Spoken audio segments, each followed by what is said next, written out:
นี่เป็นทุ่งนาข้าวเบลกำลังเหลืองใกล้สิเป็นเกี่ยว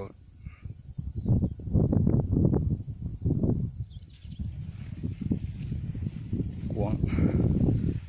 างจนสุดสายตา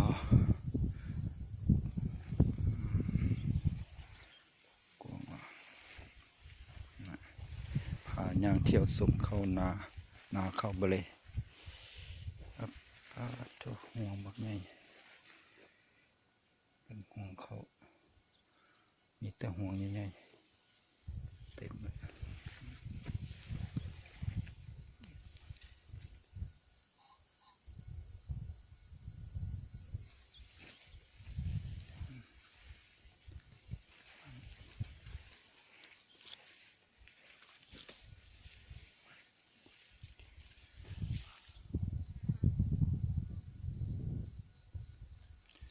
สวยงามห่วงใดก็มีแต่ห่วงงามๆมีแต่ห่วงงามๆห่วงใหญ่เด้อ